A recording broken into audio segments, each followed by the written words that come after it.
Graça e paz, irmãos. Bom dia. Vamos abrir nossas Bíblias, amados, como nós já temos feito nos últimos domingos, na carta de Paulo aos Filipenses, a carta que temos estudado, no capítulo 2,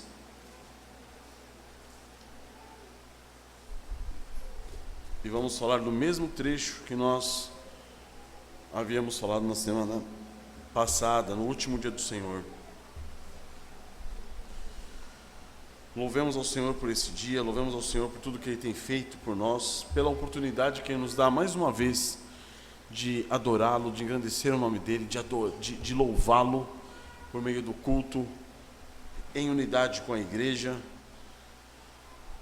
Nós vimos na semana passada, amados, nesse trecho de Filipenses, a partir do versículo 19 do capítulo 2, nós falamos sobre o tema esquecer-se de si mesmo. Então foi falado que é importante, é fundamental, é primordial que esqueçamos de nós mesmos se nós quisermos ser servos úteis no reino de Deus.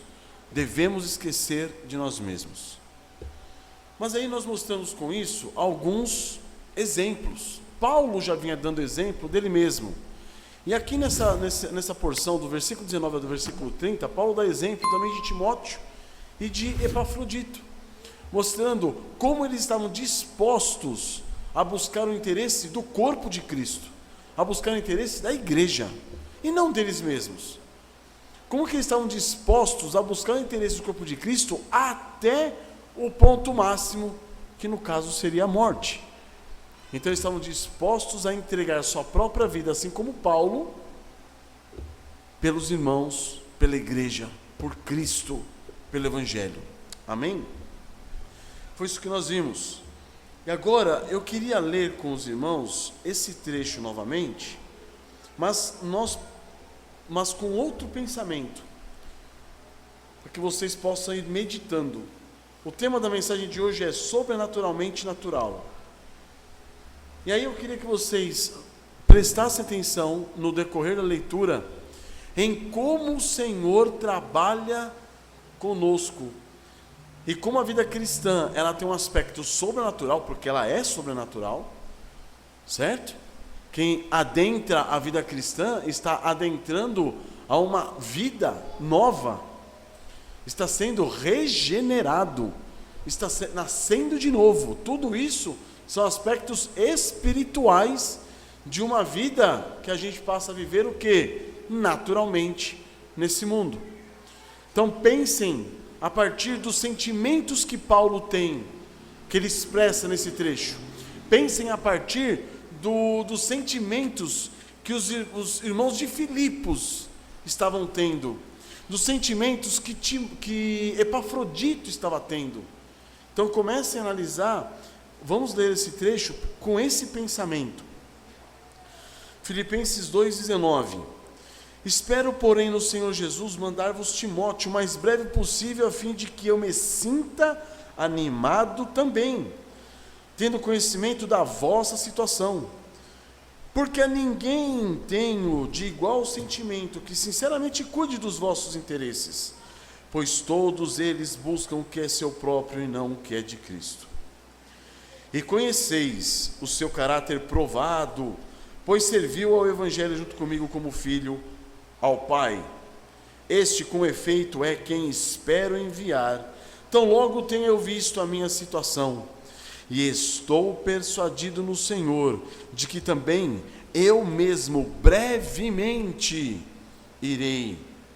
Julguei, todavia, necessário mandar até vós Epafrodito, por um lado, meu irmão, cooperador e companheiro de lutas, e por outro, vosso mensageiro e vosso auxiliar nas minhas necessidades, visto que ele tinha saudade de todos vós, e estava angustiado porque ouvistes que adoeceu. Com efeito, adoeceu mortalmente. Deus, porém, se compadeceu dele, e não somente dele, mas também de mim, para que eu não tivesse tristeza sobre tristeza. Por isto, tanto mais me apresso em mandá-lo, para que, vendo-o novamente, vos alegreis, e eu tenha menos tristeza. Recebei-o, pois, o Senhor, com toda alegria, e honrai sempre a homens como esse, visto que por causa da obra de Cristo chegou ele às portas da morte e se dispôs a dar a própria vida para suprir a vossa carência de socorro para comigo. Amém, irmãos? Vamos curvar nossas cabeças?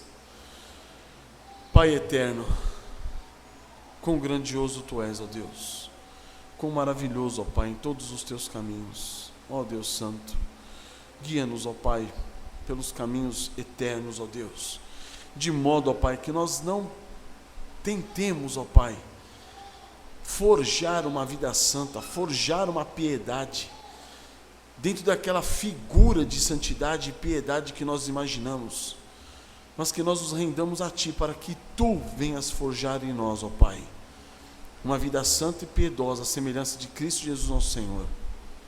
Nós sabemos, ó Pai, quantas loucuras provém de nossas mentes, quantas imaginações, ó Deus, loucas e perigosas, ó Deus, surgem de nossas mentes, ó Pai, das nossas imaginações. Senhor, ajuda-nos, ó Pai, ajuda-nos a entender, ó Deus, que o Teu reino, ó Deus, é um reino espiritual para homens naturais que vivem num mundo material.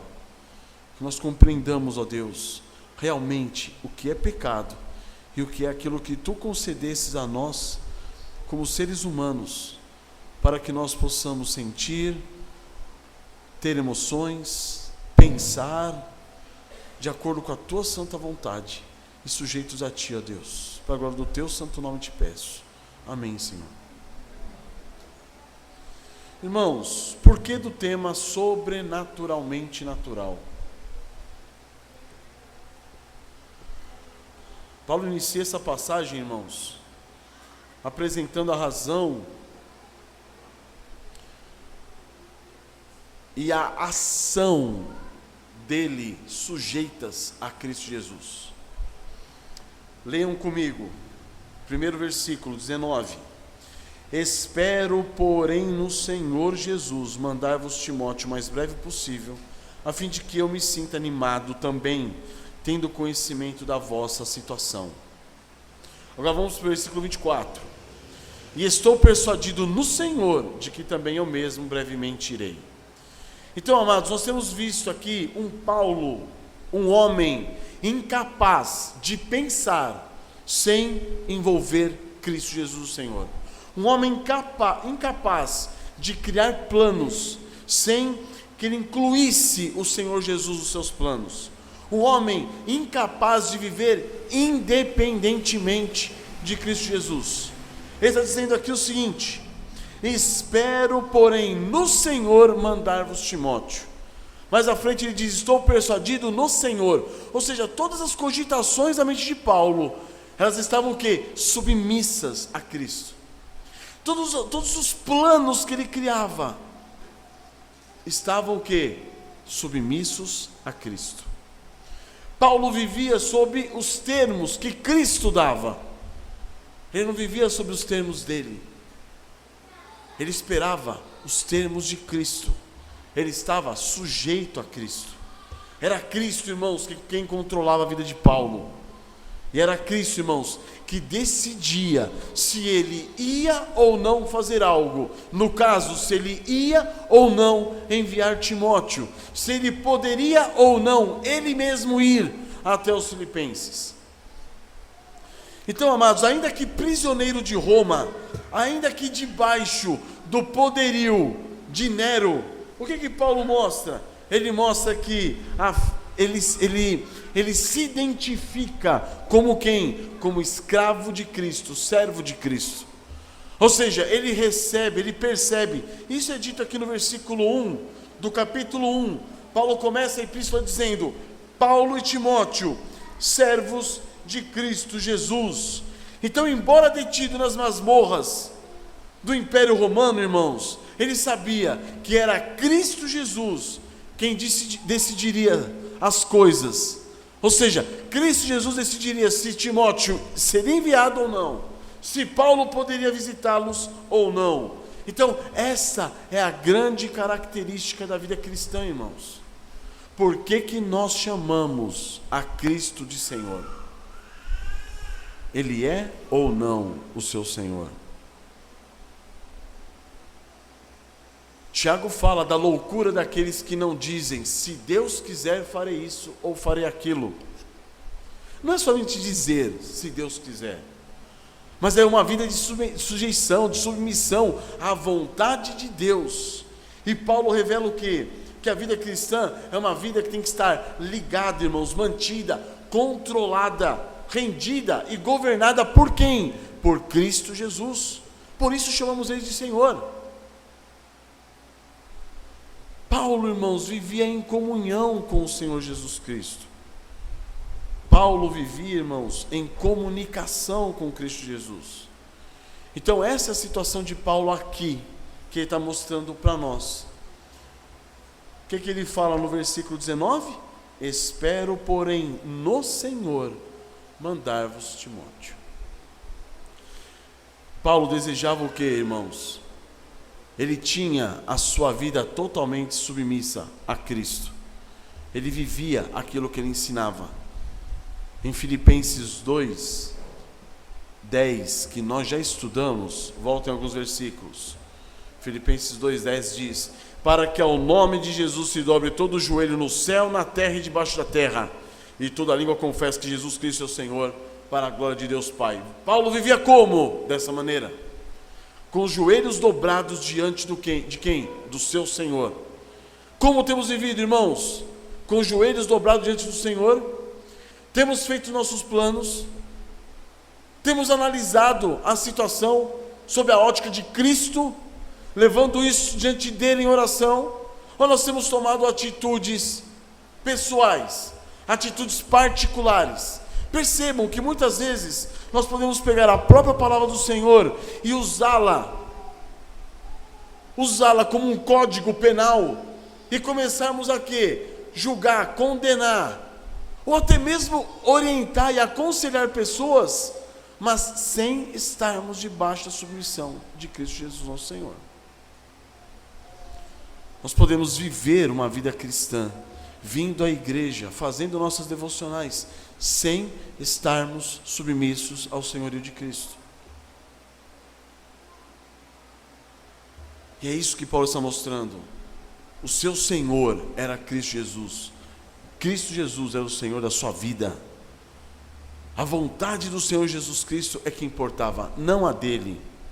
A vontade do Senhor Jesus Cristo, irmãos, é aquela vontade que ninguém pode frustrar. Ninguém, irmãos, nem o Império Romano, nem o imperador de Roma. Mas, será que estamos sujeitos a ela? Ou nós temos sido vítimas da vontade de Deus soberana que vai se cumprir? Por quê? Porque nós não estamos debaixo dele, debaixo de submissão dele. Percebem a diferença? Percebem a diferença? Chega para a criança e fala assim: filho, me obedeça. Pega aquele copo e coloque ali. E o filho fala: não. Você fala: filho, vai acontecer. O copo vai sair de lá e vai para lá. Mas vai ser por bem ou vai ser por mal? Vocês percebem? Essa relação, irmãos, a vontade de Deus, ela vai ser executada, ela vai ser cumprida. Mas você estará submisso ou você estará em rebelião? Essa é a questão. Que sejamos, irmãos, submissos à vontade de Deus quando ela for cumprida. Que ao ser cumprida nós possamos dizer o quê? Glória a Deus. Que ao ser cumprida nós não estejamos em rebelião contra o Senhor. Que tudo que formos fazer, irmãos, possamos dizer como Paulo disse: espero, porém, no Senhor Jesus fazer isso ou fazer aquilo. Amém? Paulo descansava, irmãos, na providência de Deus. Paulo sabia, irmãos, o que afirma a nossa confissão de fé.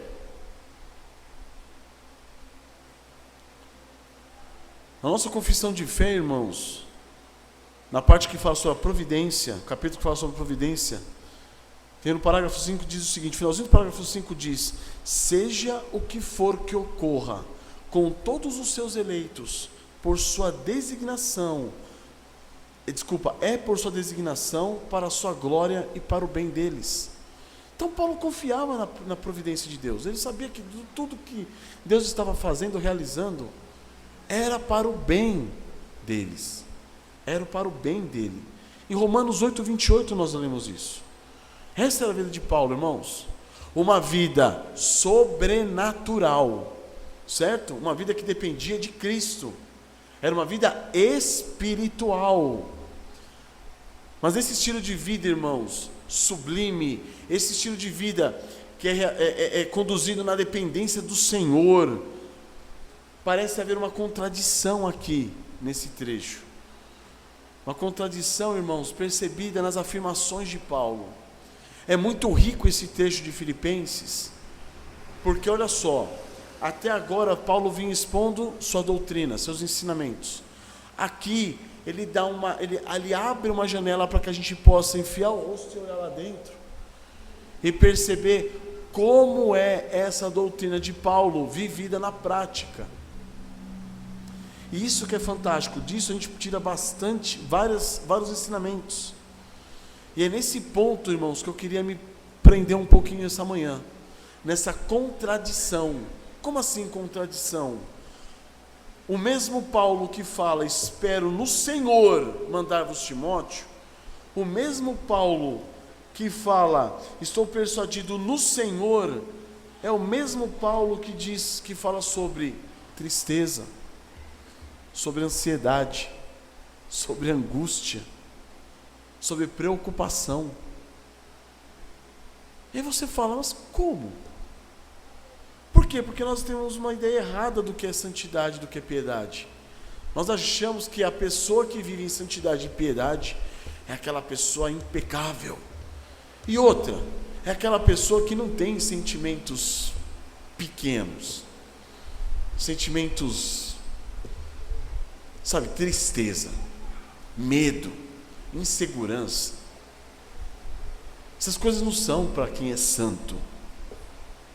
Essas coisas não são para quem está em Cristo Jesus. Será? Será?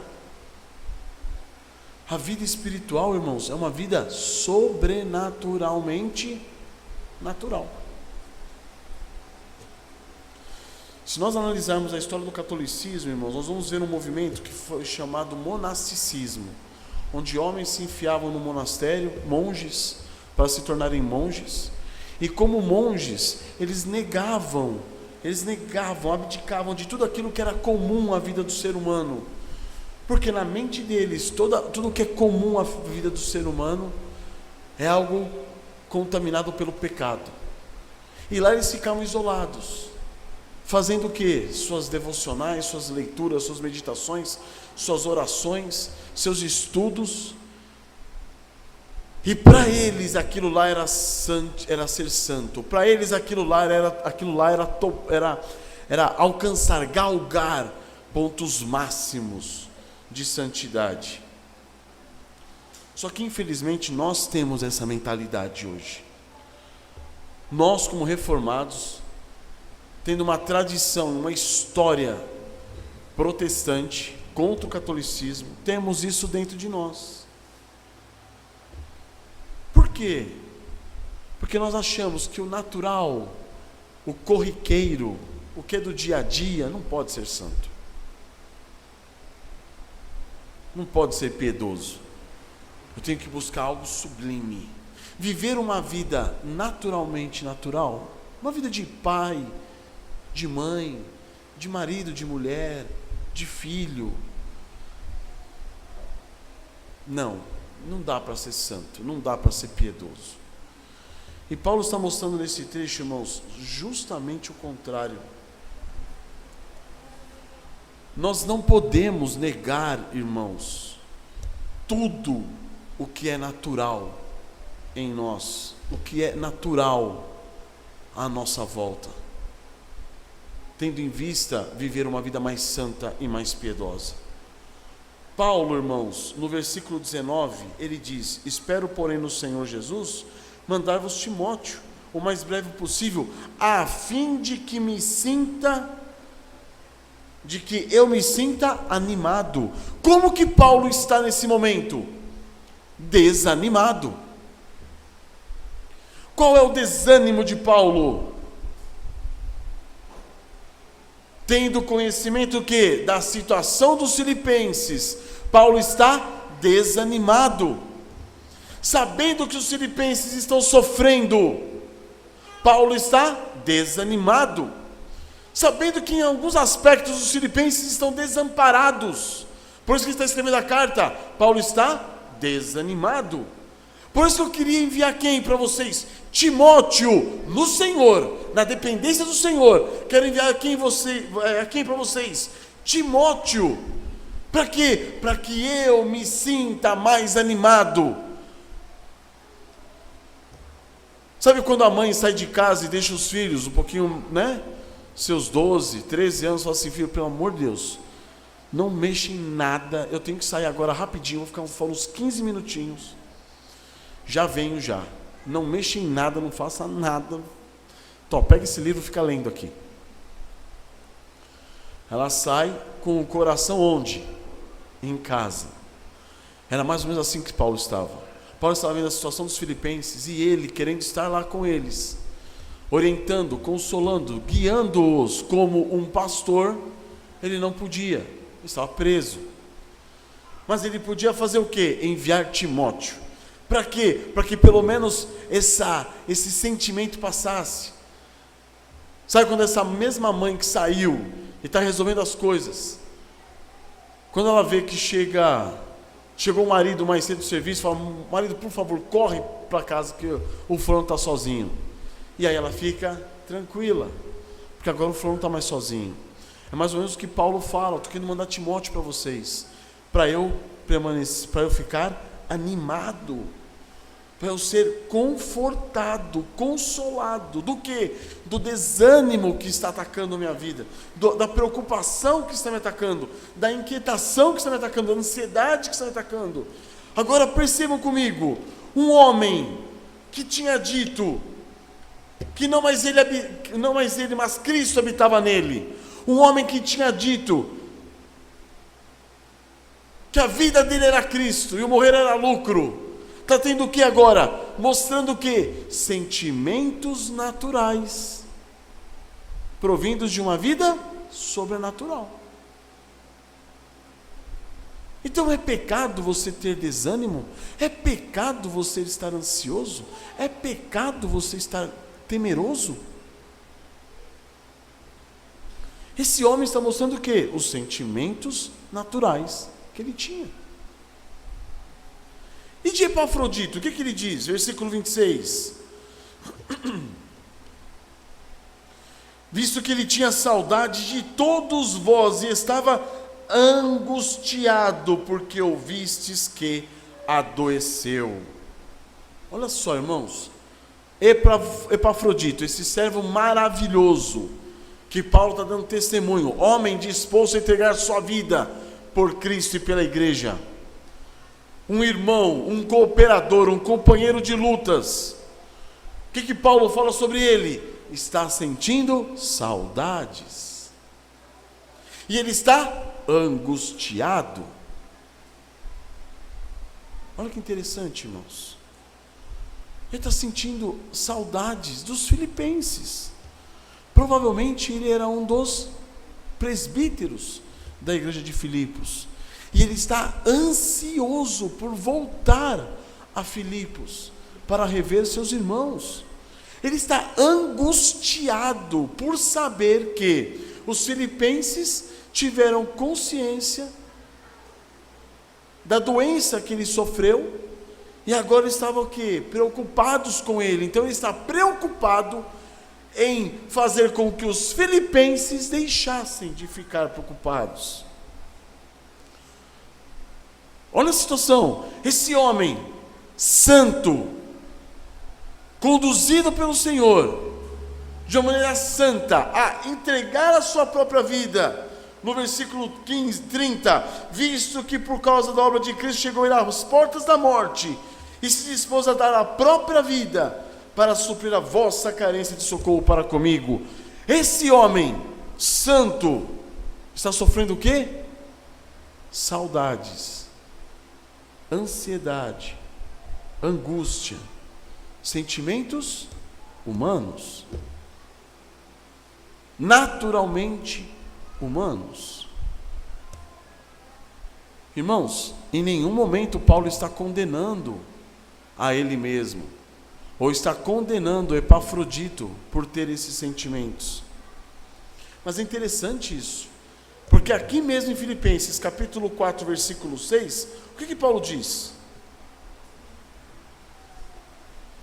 Aqui em Filipenses, capítulo 4, versículo 6.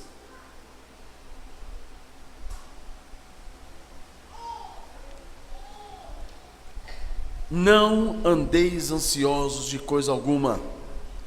Em tudo, porém, sejam conhecidas diante de Deus as vossas petições pela oração e pela súplica com ações de graças. Olha que interessante. Paulo não está condenando a ansiedade dele, a ansiedade de Epafrodito. Mas ele aqui na carta ele diz: não andeis ansiosos de coisa alguma. Descansem no Senhor, levem suas queixas a Ele. Qual a diferença então, irmãos, do que Paulo está sentindo para aquilo que ele está orientando os filipenses a não sentir? Ele não para assim, não andeis ansiosos de coisa alguma, ponto. Se ele parasse aqui, ele estaria condenando a ansiedade. Mas ele fala o quê? Em tudo, porém, sejam conhecidas diante de Deus as vossas petições.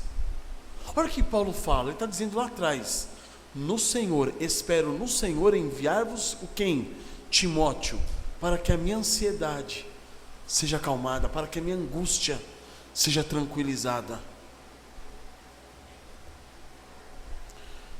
Então está falando o seguinte aqui: não andeis ansiosos de coisa alguma, levem a Deus, coloquem essa ansiedade sob o que? A soberania de Cristo, sob o senhorio de Cristo. Deixe essa ansiedade estar o que? Submissa a Ele, sujeita a Ele. Os sentimentos que Paulo está tendo são sentimentos humanos, naturais, mas sentimentos que estão submissos a Cristo. Sentimentos que aparentemente negariam a soberania de Deus e a fé na divina providência. Mas Paulo está mostrando o quê? Que são sentimentos naturais, sentimentos humanos. Irmãos, infelizmente, amados, muitos de nós, movidos por hipocrisia, por uma vida religiosa carnal, nós fazemos a ideia de uma santidade, de uma piedade que não é bíblica. E aí o que nós começamos a fazer? Nós começamos a negar aquilo que nós cremos que não é piedade nem santidade, e nós começamos a forjar aquilo que você acha que é santidade e que você acha que é piedade. E com isso você começa a transformar as suas expressões, começa a oprimir a reprimir os seus sentimentos, as suas emoções, e você começa a mudar o seu comportamento, para que os outros olhem e falem: esse é piedoso, esse é santo, no modelo de santidade que você criou na sua cabeça. Porque o modelo de santidade bíblico não é esse. O modelo de santidade bíblica é um modelo de dependência de Cristo, sujeição a Cristo, submissão a Cristo. É isso que é piedade e santidade cristãos. É você estar pronto a fazer a vontade dEle, deixando de lado a sua própria vontade. É isso, irmãos. É isso que é piedade e santidade. Mas muitos de nós, irmãos, sendo levados pelo nosso coração hipócrita e pecaminoso, nós começamos a reprimir os nossos sentimentos, mudar os nossos jargões. Não é isso que acontece, irmãos? E fabricamos comportamentos para que as pessoas olhem e falem assim: nossa, essa pessoa é humilde,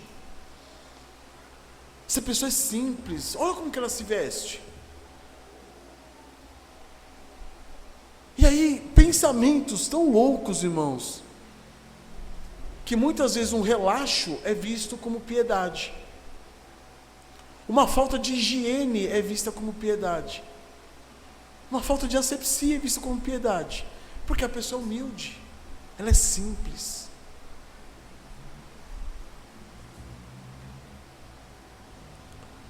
O problema, irmãos, é que nós buscamos resolver o pecado, o problema do pecado, de fora para dentro, ao invés de buscar que o Senhor venha agir em nós, de dentro para fora. Irmãos, a vida cristã é uma vida incomparável, irmãos. É uma vida sublime, transcendente, é uma vida exaltada. É o início da vida eterna aqui. Contudo, irmãos, a vida humana, a vida cristã, ela é sobrenaturalmente natural. Ela é natural.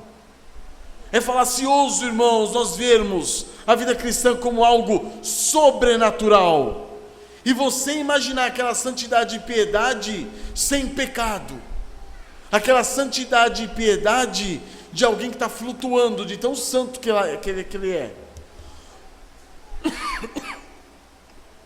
Nós não podemos negar sentimentos e características humanas na vida cristã. O próprio Senhor Jesus, Deus homem, homem Deus, que viveu entre nós, Ele não negou a sua humanidade. Hereges que vieram depois com essa ideia hipócrita é que começaram a negar a pessoa de Cristo, a humanidade de Cristo. Começaram a negar dizendo que Cristo não veio como homem, como os agnósticos. E João está lutando e falou assim: não, ele veio, ele era homem, viveu entre nós, nós o tocamos, nós o apalpamos, nós o vimos, porque ele não negou a sua humanidade. E por que nós achamos que devemos negar a nossa humanidade? Paulo está sentindo tristeza, Paulo está sentindo angústia, Paulo está sentindo ansiedade, Paulo está sentindo preocupação, Paulo está sentindo medo. Paulo é homem. A gente cria, irmãos, imaginações e vivemos escravos dessas imaginações tolas que nós criamos. Paulo é homem. A vida cristã, irmãos, nunca foi inatural. A vida cristã nunca foi uma vida que nega aquilo que é natural em nós como seres humanos, aquilo que foi criado por Deus e concedido por Deus ao fazer-nos a sua imagem e semelhança. A vida cristã nunca foi um meio de você negar os seus sentimentos, negar as suas emoções. O que nós precisamos é ter nossos sentimentos e nossas emoções submissas a Cristo. Essa é a diferença. É disso que Paulo está falando. Ele está falando: no Senhor eu quero enviar Timóteo. Esse é o meu desejo. Submisso ao Senhor. Submisso ao Senhor, eu estou o quê? Sentindo angústias. Submisso ao Senhor, eu estou sentindo o quê? Ansiedade. Submisso ao Senhor, eu estou sentindo o quê? Medo. Submisso ao Senhor, eu estou triste. Eu estou abatido. É desse modo que a gente começa a entender Salmos. Vendo que o salmista abatido, um salmista ansioso, preocupado, angustiado, ele faz o quê? Ele vai ao Senhor. Nós cantamos agora há pouco, irmãos. Vamos para o Salmo 22. E vamos ver o que é dito ali.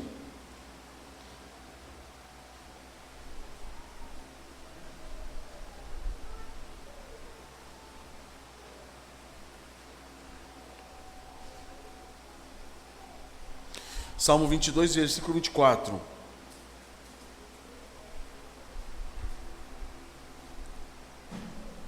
Versículo 23. Não, versículo 22. A meus irmãos declararei o teu nome, cantar-te-ei louvores no meio da congregação. Ele está falando, eu vou testemunhar de ti para os meus irmãos. Eu vou falar de ti, ó Senhor, para a tua congregação. Eu vou cantar louvores a ti no meio de todos, para que todos vejam eu cantando. Vós que temeis o Senhor, louvai-o, glorificai-o vós todos, descendência de Jacó, reverenciai-o vós todos, posteridade de Israel. Ele é santo, ele é grande, ele é sublime. 24. Pois não desprezou nem abominou a dor do aflito, nem ocultou dele o rosto, mas o ouviu quando lhe gritou por socorro.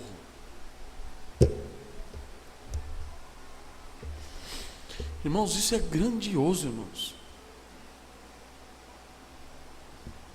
Nós temos um Senhor, um sumo sacerdote que se compadece das nossas fraquezas. Nós criamos, irmãos, a ideia de um crente baseado no quê? Na ideia que nós temos um Superman, de um herói da Marvel. Pelo amor de Deus, quem é o crente? É aquele que sofre, é aquele que sente dor, é aquele que sente angústia, é aquele que se preocupa,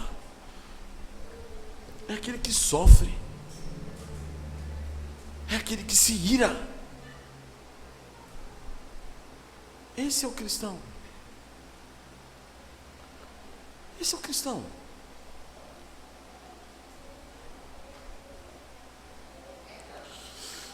Mas a gente criou uma imagem absurda do que é ser crente.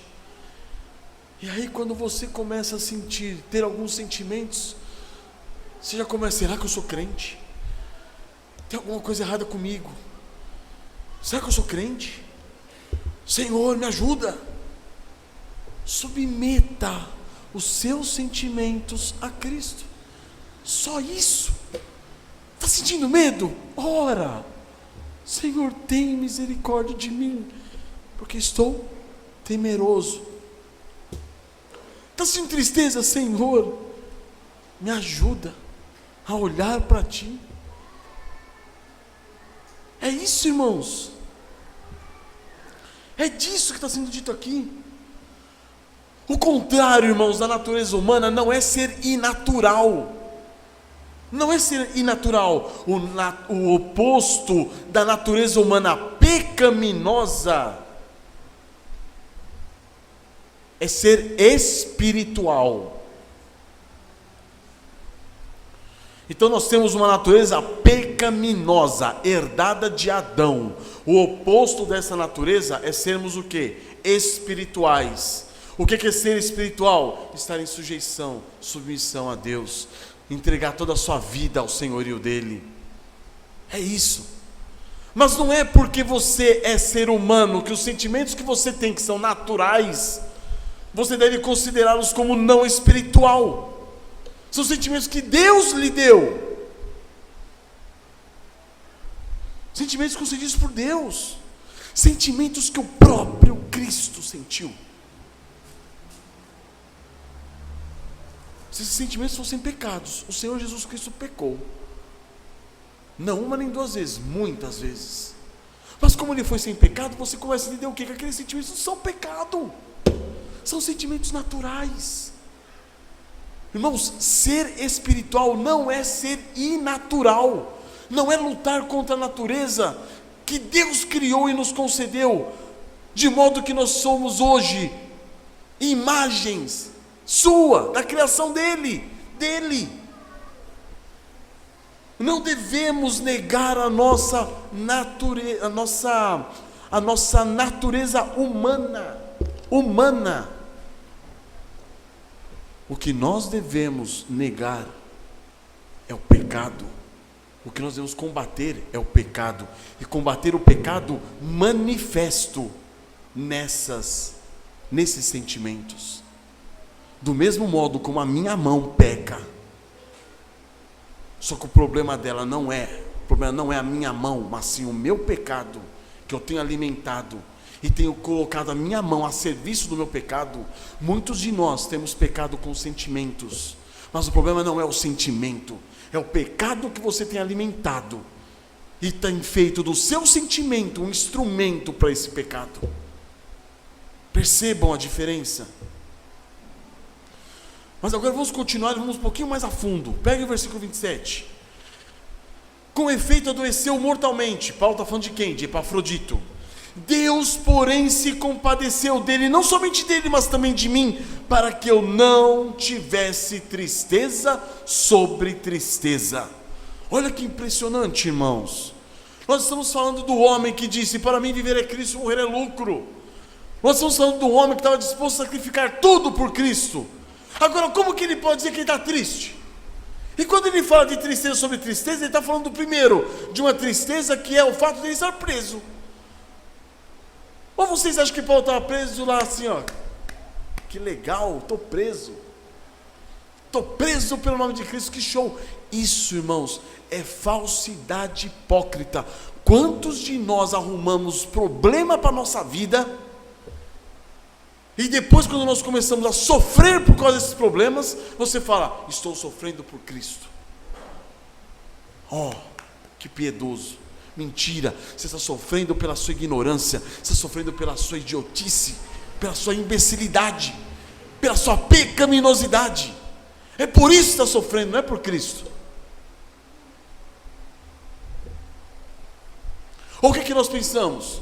Que quando aquele povo estava sendo nos países perseguido por causa do seu cristianismo, por causa da sua fé, o que é que eles faziam? Jesus orienta: quando vocês forem perseguidos, fujam, corram. Agora o hipócrita faz o quê? Chega no meio de todo mundo e fala assim: eu sou crente. Aí pega um cara, prende um camarada, começa a dar chibatada, e ele fala o quê? Estou feliz porque estou sofrendo pelo nome de Cristo. Isso é ser tolo. Isso é ser louco. A igreja perseguida sempre fugiu, nunca deixou de servir o seu Senhor, mas ela sempre se escondeu. Não confundamos tolice, irmãos, com santidade e piedade. Sujeitemos a nossa visão de santidade e piedade ao que a Bíblia nos mostra. Paulo não está aqui dando uma de super-herói. Não está. Está aqui, sabe o que aconteceu? Deus salvou Epafrodito, ele estava doente, né? E eu fico mais feliz, né? Mas se também não tivesse salvado Epafrodito, ele tivesse morrido, eu também estaria feliz, porque estaria na glória com o Senhor. Nossa, você fala: que santidade, que piedade. Isso é falsidade. Você está negando um sentimento que Deus lhe deu. Nós sim devemos nos entristecer quando os nossos irmãos adoecem. Nós sim devemos nos entristecer e chorar e estar enlutados quando os nossos irmãos morrem. Nós somos chamados a ser hipócritas, a ser dar uma de santarrão. Não! Olha o que Paulo está mostrando. Ele estava triste, primeiro por ser preso, segundo pela possibilidade de Epafrodito morrer. Tristeza sobre tristeza. Irmãos, Paulo afirma que o Senhor Deus se compadeceu primeiramente de quem? De Epafrodito. Mas aí você diz: mas calma aí, não é Paulo que disse que é incomparavelmente melhor estar com Cristo do que estar nessa terra? Por que Deus se compadeceu de Epafrodito e não deixou-o morrer? Tem alguma coisa estranha nessa teologia de Paulo? Tem alguma coisa contraditória aqui? Não tem nada contraditório, desde que quando Epafrodito morresse, fosse essa a vontade de Deus. E Paulo se submeteria à sua vontade, ficando triste, mas lançando sobre ele toda a vossa ansiedade, porque ele tem que cuidar de vós. Esse é o ponto, irmãos. Como Deus não quis levar Epafrodito, glória a Deus, ele evitou, ele se compadeceu de Epafrodito e manteve-o conosco. Olha como a vida cristã, irmãos, é simples e ela é natural, sobrenaturalmente natural. Entende, irmãos? Mas Deus também teve misericórdia de quem? De Paulo, ao livrar Epafrodito da morte. Mas calma aí, não é Paulo, não foi Paulo, não é Paulo que sabia que se Epafrodito morresse, Epafrodito estaria na glória com Deus? Por que ele está esperando? Ele fala que Deus se compadeceu dele. Se Epafrodito morre, morreu, amém, glória a Deus, ele está com Cristo, está resolvido. Nós não tratamos a vida cristã dessa forma, irmãos. Deus livrou Epafrodito da morte e livrou Paulo de tristeza sobre tristeza. Nós devemos entender, irmãos, que a morte e tudo que compete, e tudo que está ligado a ela, está hoje no mundo por causa do pecado. E tem o objetivo de fazer com que nós abramos nossos olhos e percebamos que nós ainda temos um pecado remanescente em nós e que todos nós vamos passar pela morte. Cristo Jesus venceu a morte, mas ela ainda é um inimigo para nós. E ela está aqui hoje, diante de todos nós, no nosso dia a dia, para que percebamos a ira de Deus sobre o pecado e quanto precisamos de Cristo Jesus, nosso Senhor. A morte está aqui para levar nossos olhos a Cristo. E quando ela cometer um de nós, um dos nossos familiares, um dos nossos irmãos, nós ficaremos o quê? Tristes, porque a morte sim não é natural.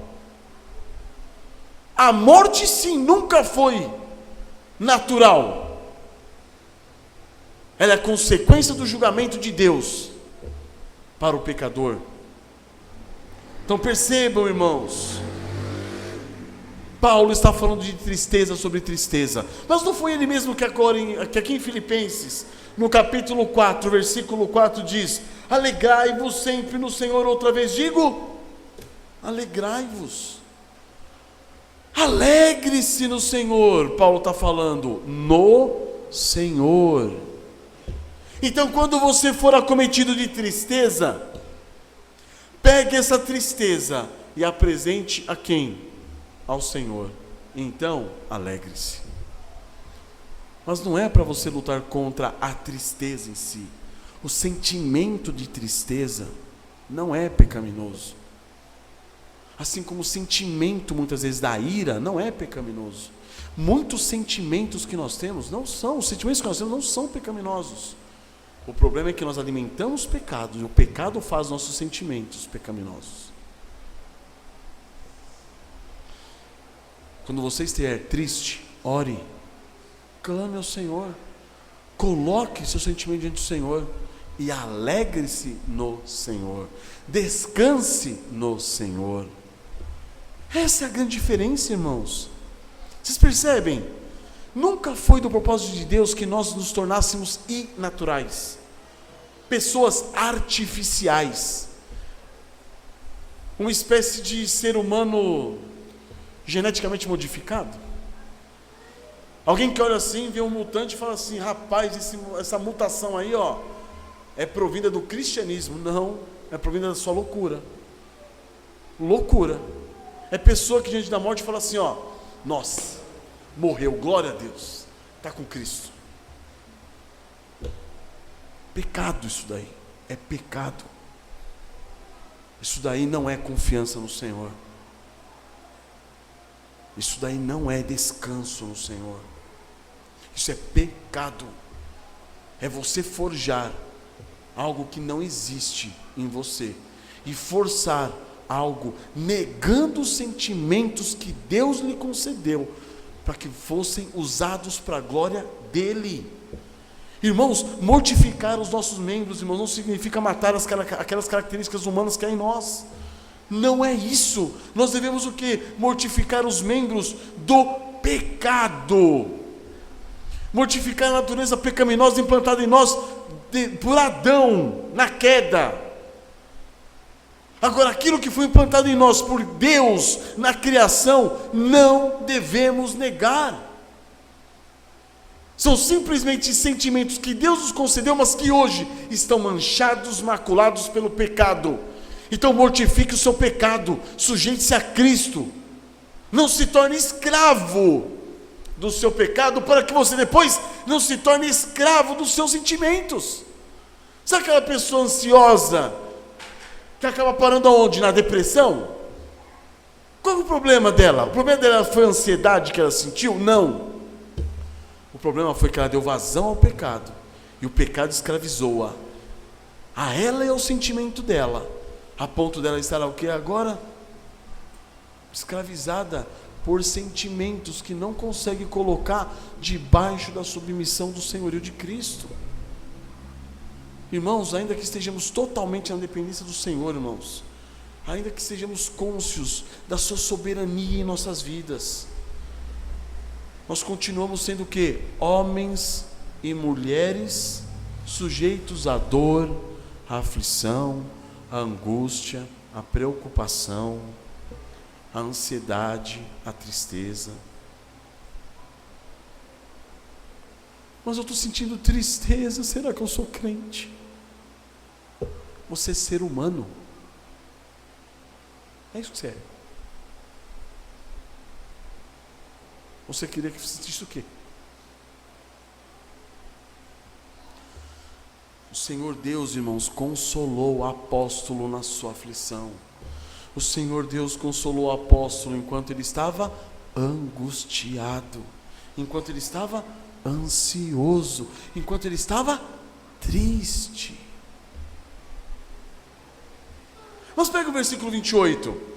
Por isso tanto mais me apresso em mandá-lo. Mandar quem? Epafrodito. Vendo-o novamente, vos alegreis, e eu tenha menos tristeza. Olha que fantástico. Paulo está falando assim, vou mandar Epafrodito, e eu quero mandá-lo o mais rápido possível. Para quê? Para que ao vê-lo vocês se alegrem. Isso quer dizer o quê? Que os filipenses estavam tristes, porque Epafrodito estava longe, e eles estavam também com saudades.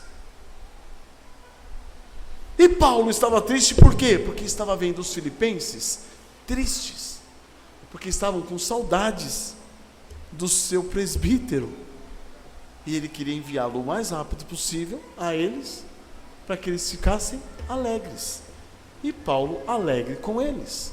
Estão percebendo, irmãos, como a vida é natural? Uma vida cristã de um homem santo e piedoso, que entrega toda a sua vida por Cristo, em prol do Evangelho, da igreja, que nega a si mesmo. Ele sente o quê? Tristeza, ansiedade, dor, angústia, preocupação. Compreenda, irmão, compreenda, irmã, que essa vida maravilhosa, essa vida cristã, ela tem que ser dominada por Cristo. E uma vez dominada por Cristo, Ele se torna o Senhor de todo o nosso ser. E aquilo que é natural em nós se torna um natural submisso a Cristo. Agora, se você vive uma vida apartada de Cristo, aquilo que é natural em você se torna algo natural, sujeito ao pecado, escravo do pecado. Está entendendo? Amados, nossa vida cristã tem que ser uma vida dominada por Cristo. Ela é uma vida espiritual. A nossa vida cristã permanece na esfera celestial. Ela nos une a Cristo Jesus, ao corpo de Cristo. Mas ela também é uma vida natural. Nós não fomos chamados a negar os nossos sentimentos. Ponham isso na mente, na cabeça de vocês. Nós não fomos proibidos, nós não somos proibidos de lamentar as nossas perdas, não somos proibidos de chorar, nós não somos proibidos de nos enlutar pelos nossos parentes ou irmãos, ainda que saibamos que nossos irmãos estão com Cristo na glória. Você não é proibido de chorar. Nós não fomos chamados por Cristo, irmãos, para viver um cristianismo que busca negar os nossos sentimentos, as nossas emoções. Nós corremos um risco, irmãos, como reformados que nós somos, de interpretar isso de maneira errada, de negarmos o nosso sentimento, inclusive na adoração e louvor a Deus. E aí você fala: Senhor, glória ao teu nome. Calma aí, irmão, não seja muito pentecostal. Para. Nós devemos sim adorar o Senhor com todo o nosso ser. Com emoção? Sim. Com sentimento? Sim. Mas não uma emoção e um sentimento entregue a si mesmo. Uma emoção e um sentimento entregue ao pecado. Uma emoção e um sentimento alucinado. Não. Mas uma emoção e um sentimento sujeitos a Cristo. É só isso. É só isso. Você pode se emocionar, você pode ter sentimentos referente ao Senhor. Nós temos que adorá-lo com todo o nosso ser, com toda a nossa força, com todo o nosso entendimento. Amá-lo com todo o nosso ser que Ele criou. É isso. Não podemos negar, irmãos, aquilo que Deus nos concedeu. Não é, irmãos, insensibilidade, não é indiferença, não é, irmãos, frieza, apatia, não é dureza, não é crueldade, irmãos, que caracteriza a fé cristã. Não é isso. Esses sentimentos são sentimentos pecaminosos. Não é isso. Nós fomos chamados, sim, para lutar contra o pecado, que nos torna indiferentes, que nos torna frios, que nos torna, irmãos, apáticos à necessidade, ao problema do outro, que nos torna duros, que nos torna cruéis. Isso sim. Mas devemos entender o seguinte, irmãos: o cristão foi chamado para lutar contra o pecado, não contra a sua natureza humana, mas sim contra a sua natureza carnal, aquela natureza que ele recebe sim como natureza provida do nascimento, mas recebida de Adão, pecado. O salário do pecado é o que, irmãos? A morte. E devemos sim ver a morte como o quê? Como um inimigo. Cristo Jesus venceu a morte, ela agora passou a ser um passaporte para a glória. Mas segundo a Escritura, irmãos, ela é o quê? A penalidade, a punição de Deus para com o nosso pecado. E essa punição reflete o quê? A ira de Deus sobre o pecador. Então a morte deve nos ensinar e nos advertir o quê? Dia após dia, que o pecado é algo hediondo, que o pecado é algo odioso, que é o pecado que nos leva a uma doença, que é o pecado que nos leva à morte. É por isso que nós devemos o quê? Lamentar pela nossa condição pecaminosa, chorar pela nossa condição pecaminosa, nos enlutar pela nossa condição. E ao ver irmãos adoecendo, ao ver irmãos morrendo, devemos sim chorar, lamentar.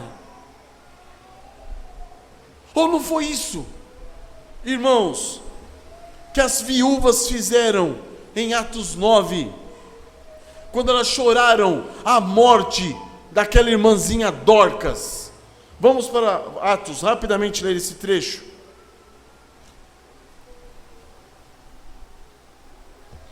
Atos capítulo 9,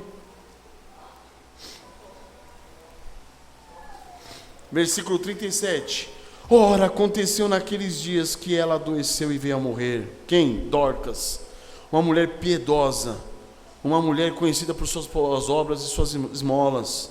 E depois de levarem, puseram-na no cenáculo.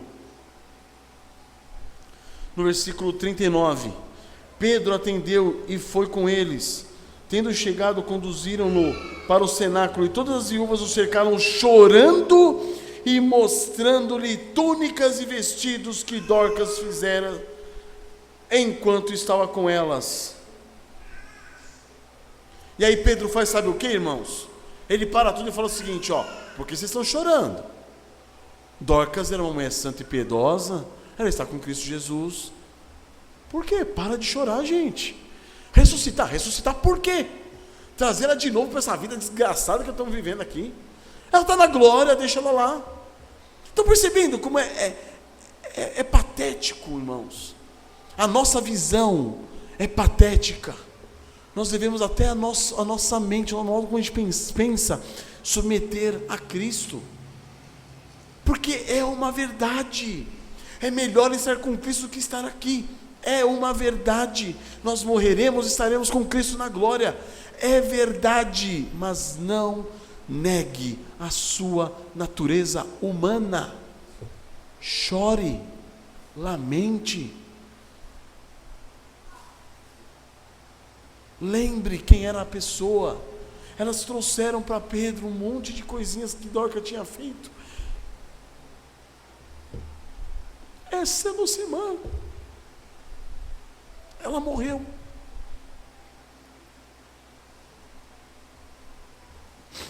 A dor deve nos tomar, irmãos. Ou tratamos a dor do irmão como algo de sua menos importância. Está doente, mas se ele morrer, está com Cristo. Para. O que Pedro faz? Mas Pedro, tendo feito sair a todos, pondo-se de joelho, orou, e voltando-se para o corpo, disse: Tabita, levanta-te. Ela abriu os olhos e, vendo a Pedro, sentou-se. Ele, dando-lhe a mão, levantou-a, chamando os santos, especialmente as viúvas, as mulheres que foram chorando até Pedro. Ele fala assim: chama as viúvas aqui, elas que estavam chorando. Apresentou-a viva. Olha que bênção, irmãos. Não foram as irmãs de Lázaro, como o pastor William leu? Não foram as irmãs de Lázaro que foram até Jesus chorando? Falaram: mestre, se tivesse vindo antes, eu não teria morrido. Mestre.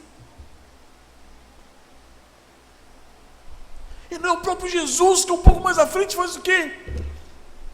Chorou. Estava errado. Cristo pecou. Mas ele não sabia que Lázaro já estava com Deus na glória. Por que chama Lázaro de volta para esse mundo? Percebe como nós somos tolos, irmãos? Como a gente reduz as verdades do Evangelho a coisas patéticas, porque nós somos patéticos. Aí a gente começa a calcular matematicamente. Você fala o seguinte: calma aí. Se um crente morre, ele está com Cristo na glória. Se ele está com Cristo na glória, é melhor estar na glória do que aqui na terra. Então, o sentimento que eu estou sentindo está errado. Está errado. Meu filho morreu, eu não posso chorar. Eu tenho que manter firme, forte. Porque eu sei que meu filho creu no Senhor Jesus Cristo, foi batizado, ele está salvo. Para de ser louco. Para. Isso é confiar na sua cabeça, no seu raciocínio, nos seus cálculos. Olha a palavra do Senhor e renda-se a ela.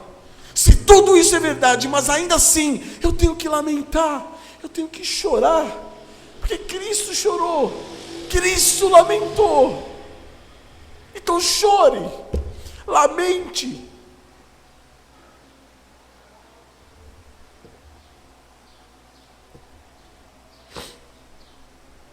O Senhor Jesus chorou por Lázaro, irmãos, mesmo sabendo que ele o ressuscitaria daqui a alguns minutos, depois de 4 dias, apodrecendo já. Estão percebendo? Olha a grandeza do Evangelho, irmãos. Jesus está chorando por quê? Por ver o estrago que o pecado fez em nosso meio. Por ver o porquê. Por que causa ele ia morrer? Por causa dessa praga, desse pecado que nós trouxemos para esse mundo, que nós alimentamos contra Deus. E nós devemos chorar a morte do justo, por quê? Por causa da morte que é resultante dos nossos pecados. Por que eu tenho que levar meu filho para um velório, meu filho para o enterro, para que ele veja o resultado do pecado? Que aquilo que fez essa pessoa morrer é o que vai fazer ele morrer. Que aquilo que está nos escravizando é aquilo que nós temos alimentado.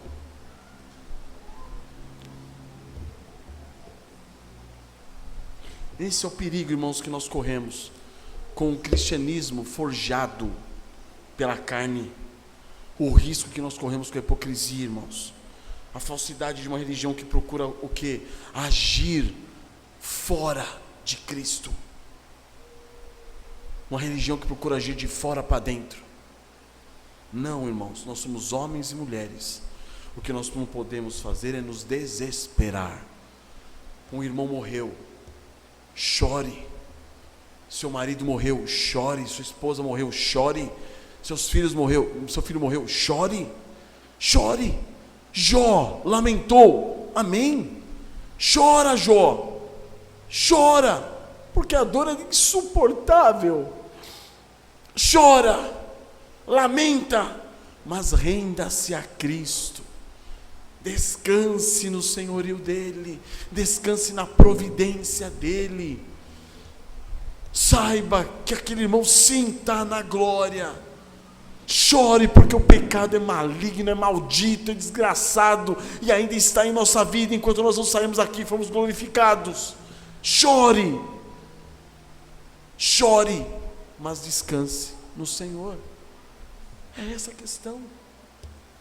Porque somos mulheres, somos homens, somos fracos, nós sentimos fome, nós sentimos sede, nós sentimos dor, nós sentimos angústia, nós sentimos preocupação, irmãos, nós sentimos aflição, nós sentimos tristeza.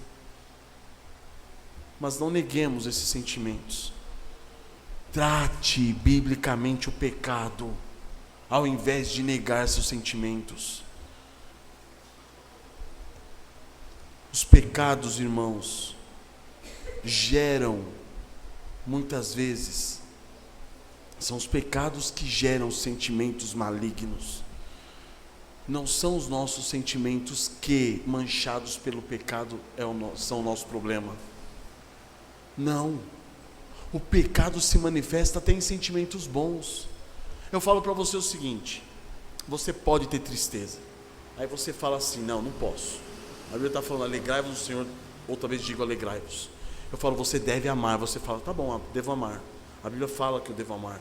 Mas o pecado se utiliza tanto do seu sentimento de tristeza, quanto do seu sentimento de amor. Entendam isso, o pecado é pior do que tudo, irmãos.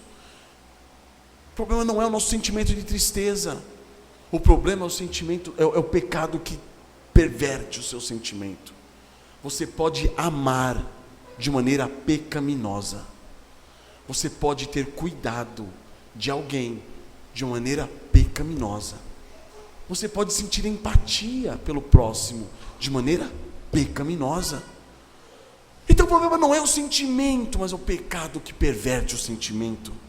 Somente o Evangelho de Deus em Cristo Jesus, irmãos, vai fazer com que nós enxergamos isso e que nós lutemos contra o pecado e não contra os nossos sentimentos. Lute contra o pecado, renda os seus sentimentos a Cristo, não deixe os seus sentimentos escravizados pelo pecado. Esse é o problema.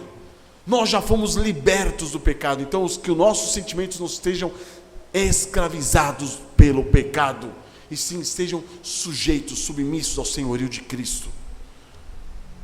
Arrependa-se, irmão, arrependa-se, irmã, e apegue-se ao Senhor Jesus Cristo. que Ele seja sim o Senhor de toda a sua vida, que os seus sentimentos estejam, seus pensamentos estejam cheios de Cristo, seus sentimentos estejam cheios de Cristo, e que Ele domine sobre você, e não mais os seus pecados. Amém, irmãos? Vamos curvar nossas cabeças. Deus eterno, tão fracos somos, ó Pai, tão cegos, ó Deus.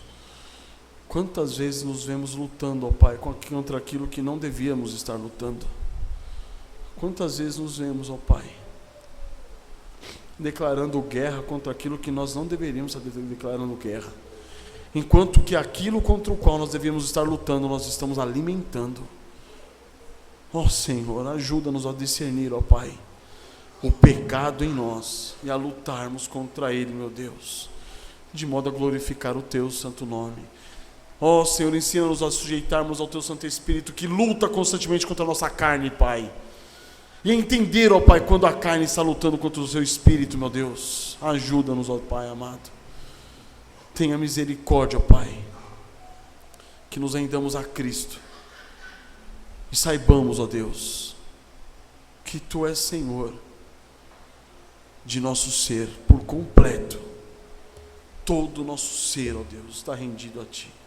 Renda-nos dia após dia, quebranta-nos e humilha-nos na Tua presença, Pai, para que com todo o nosso ser, ó Deus, possamos amar a Ti, glorificar a Ti e honrar o Teu santo nome, para a glória de Deus Pai. Amém, Senhor.